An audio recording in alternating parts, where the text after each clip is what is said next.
Hara gedirəm işə götürmürlər, hara gedirəm işə götürmürlər. Bizsə zəng eləyəcək, bizsə zəng eləyəcək, bizsə zəng eləyəcək, bizsə zəng eləyəcək.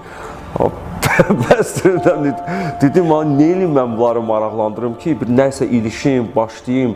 Ən birinci iş yerim ofisiant olaraq işləmişəm. Bir dənə kafe idi, Xalqlar tərəfdə, Əhməd tərəfdə, Ordubad kafesi. Yəni day yox idi ha.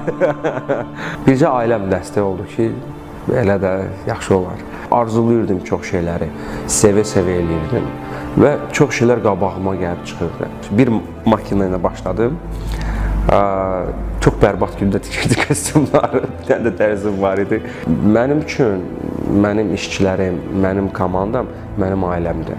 Mən onları çox sevirəm. Bugünkü gündə bizim Azərbaycanda ən böyük fabrikadır, kostyum istehsal olaraq. Çoxu deyir, mümkün deyil, büdcəsiz falan. O negativ insanlardır. Altdan kommentariyalar yazırlar, nə bilim, hansı oliqarxın oğludur yazırlar.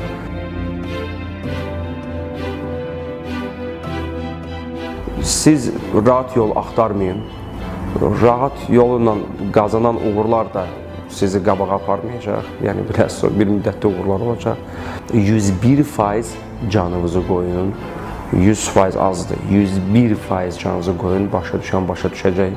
Dərələrəm!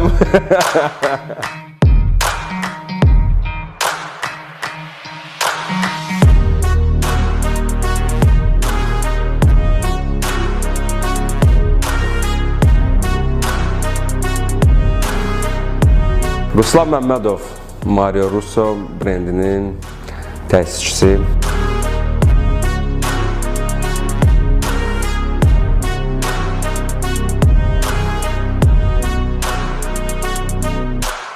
Standartını deyəndə ki, mən Ruslan Məmmədov falan təsisçisi, bundan başlamışam, buna getmişəm, sonra bəzi nağıllar danışırlar, onlar xoş gəlmir.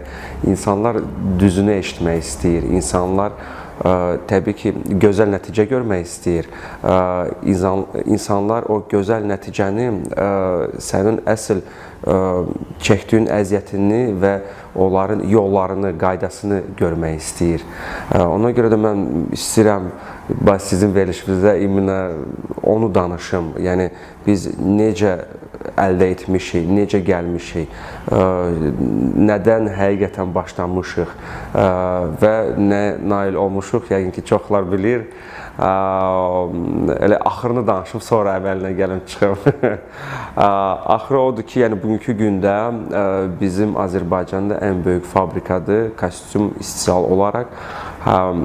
Bizdə Maytumaj